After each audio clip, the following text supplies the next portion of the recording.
The Mississippi coast, long a destination for pleasure seekers, tourists, and gamblers, as well as maritime workers and armed services personnel, developed a flourishing nightlife during the segregation era. While most venues were reserved for whites, this stretch of Main Street catered to the African American trade, and especially during the boom years during and after World War II, dozens of clubs and cafes here rocked to the sounds of blues, jazz, and rhythm and blues. YouTube, what it do? This your man, G. Lewis, welcoming you back to the Sipp. For all my kinfolk on the East Coast, West Coast, Midwest, all parts in between, I want to say welcome home. Today, I'm in the beautiful coastal town of Biloxi, Mississippi. Biloxi is located at the southern part of the state, and it's surrounded by water on the east, north, and south side. As you can see, I'm standing on the railroad tracks right now. These tracks right here divide the front of town from the back of town. It's often been referred to as the back of town for many reasons. But today, we're going over to the back of town. I'm gonna turn the camera around here.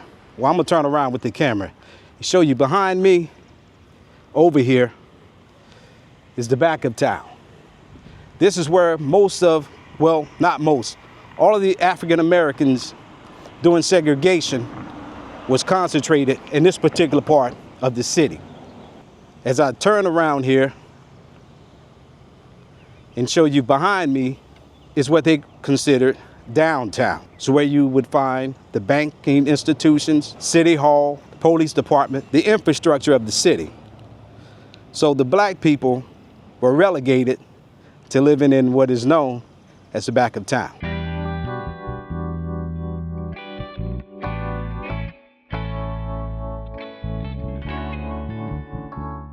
This particular street here, which is called Main Street, it was once a thriving community. And when I tell you this area was jumping, from what I've been told, this was the place to be.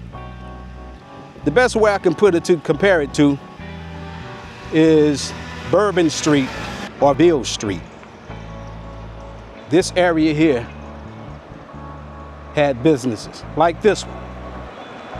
This business right here is a black-owned business that's new here now. I've never been here, but I hear that the food there is excellent. This area has been gutted. In fact, let me walk over here across the street, show you guys over here. On this lot right here, as soon as you come across the tracks, there are nightclubs. This nightclub that stood here was notorious for gambling and a lot of gangster activity.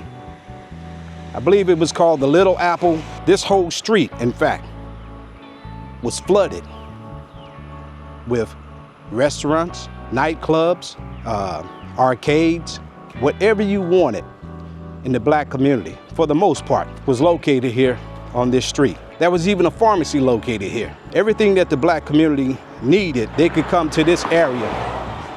As you see now, a lot of the businesses, in fact, all of the businesses are pretty much wiped out. Streamline Barbershop was located here.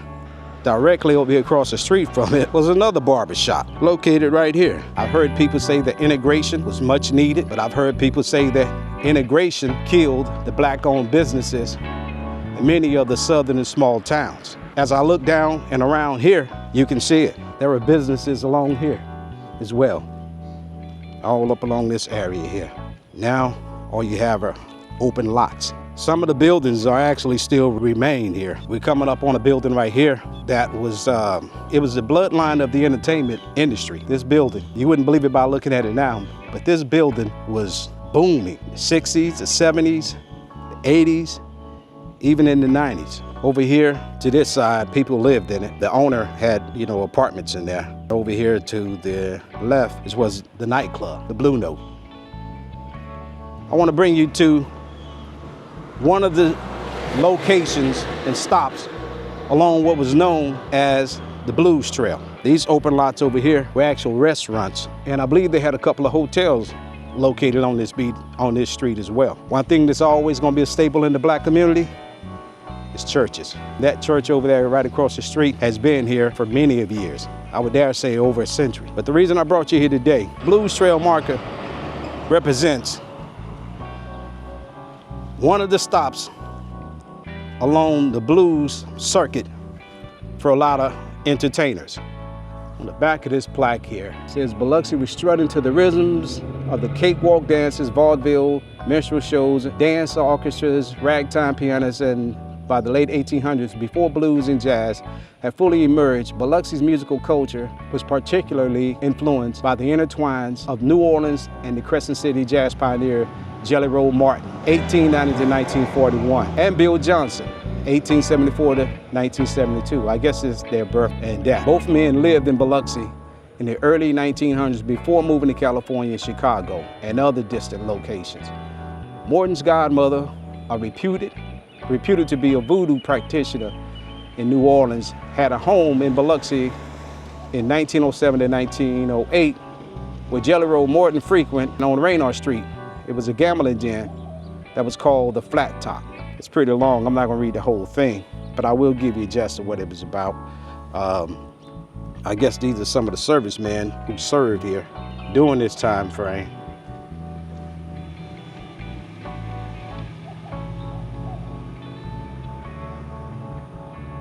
And you have right there, Billy the Kid Emerson and his bride, Camilla in Biloxi, 1955. And this gentleman here, Paul Gayton. Paul Gayton also owned a record store, if I'm not mistaken, here on this street, Main Street. And there's Jelly Roll Martin. There's a better picture of him up here, Jelly Roll Martin. And the Creole Band.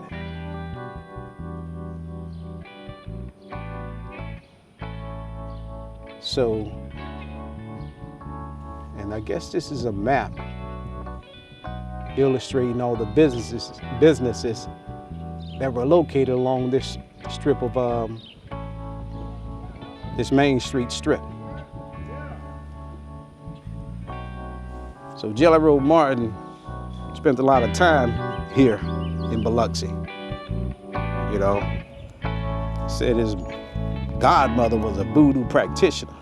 That concludes this episode of Welcome to the Sipp along the Blues Trail. One of the stops here in the beautiful coastal town of Biloxi. There are many, many more stops along the Blues Trail. In my next video, I will travel to the city of Ocean Springs, where there's another marker dedicated to the Mississippi Blues Trail. Until then, God bless.